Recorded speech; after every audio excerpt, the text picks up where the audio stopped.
बिस्मिल्लाहिर्रहमानिर्रहीम। अस्सलाम वालेकुम नाज़रीन। ख़बर आज बहुत बड़ी है। तारीख़ है 22 जनवरी 2024। सवाल और वीडियो का टॉपिक बहुत सेम है। सबसे पहले हम इंटरनेशनल मार्केट की बात करेंगे, फिर पाकिस्तान के अंदरूनी मामलात की बात करेंगे और फिर गोल्ड के बारे में वो खबर बताएंगे आपको जो अनकरीब पाकिस्तान में एक्सपेक्टेड है। लोग ऐसे र्यूमर्स फैला रहे हैं, लेकिन हमारी उसके ऊपर क्या एनालिसिस है वो आज आपको बताएंगे। ये जी सोने का जो 2 लाख रेट तक लाने का बड़ा सरप्राइज है, क्या आया कि वो आर्मी की तरफ से आ रहा है या ये सिर्फ मार्केट में लोगों को पैनिक करने के लिए खबरें फैलाई जा रही हैं।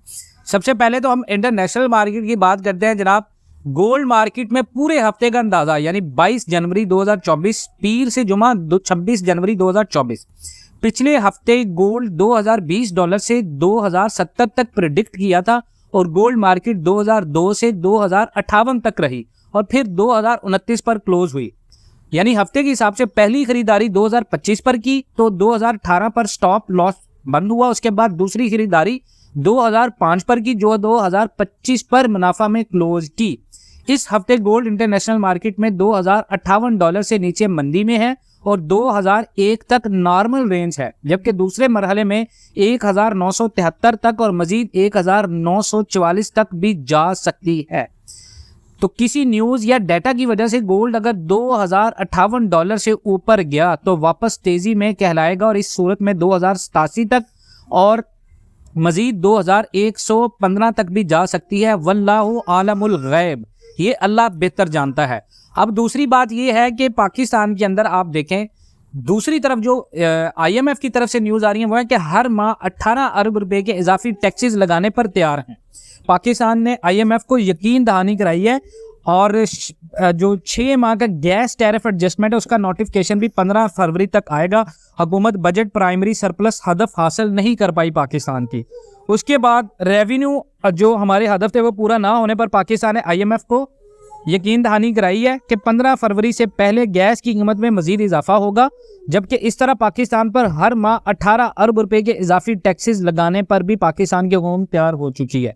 अब IMF की रिपोर्ट में 216 अरब रुपए के इजाफी टैक्सेस सिर्फ इस सूरत में लगाए जा रहे हैं, जबकि FBR दूसरे जराए जो वसूलियों के हदफ हासिल करने में कामयाब अगर नहीं होते।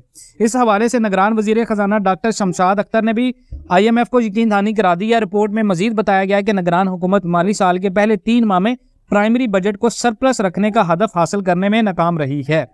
अब दूसरा ये है, गोल्ड स्टेबल करने की बात सामने आ रही है। अगर डॉलर रखने वालों के लिए कानून सख्त हो सकता है तो डेफिनेटली इस बात में कहीं ना कहीं अगर आर्मी का इस्टेब्लिशमेंट का इस बात के ऊपर है कि सोना और गोल्ड और यानी डॉलर जिस तरह पाकिस्तान के अंदर लोग खरीद रहे हैं तो क्या हमें उस वक्त भेज देने चाहिए? बिल्कुल ऐसा नहीं है। अभी इंटरनेशनल मार्केट जैसे देखिए, अगर आर्मी का ये प्लान कामयाब होता भी है तो इससे मार्केट पाकिस्तान के अंदर क्रैश कर सकती है। उसकी सबसे बड़ी वजह यह है क्योंकि हम इंटरनेशनल मार्केट को कंट्रोल नहीं कर सकते। अगर अमेरिका में इन्फ्लेशन बढ़ता है तो डेफिनेटली इंटरेस्ट बढ़ेगा। अगर इन्फ्लेशन नहीं बढ़ता तो जैसे अभी उनके यहाँ जो इंटरेस्ट रेट है उसमें कमी आई है तो लोग सेफ हेवन एसेट्स की तरफ नहीं आ रहे, लोग डेफिनेटली ज़्यादातर रिस्क इन्वेस्टमेंट्स करेंगे।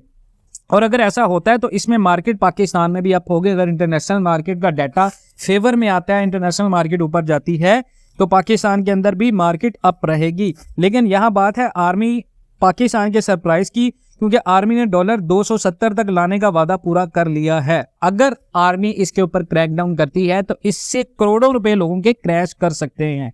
तो ऐसे में हमें क्या करना चाहिए? हमें ऐसी कोई भी ऑफिशियली न्यूज़ की जब तक तस्दीक नहीं होती हमें इसको इंतजार करना पड़ेगा और इंटरनेशनल मार्केट को एज पर गोल्ड फोरकास्ट के हमें देना पड़ेगा। अगर आपने इन्वेस्टमेंट की है तो आप अपनी इन्वेस्टमेंट्स को सेफ रखें, आपकी इन्वेस्टमेंट को छक्का लगेगा। मजीद इस तरह की अपडेट्स के लिए जुड़े रहें पाकिस्तान एंड वर्ल्ड टीवी के साथ। इंशाल्लाह मिलते हैं नेक्स्ट वीडियोज़ में, तब तक के लिए अल्लाह हाफिज़।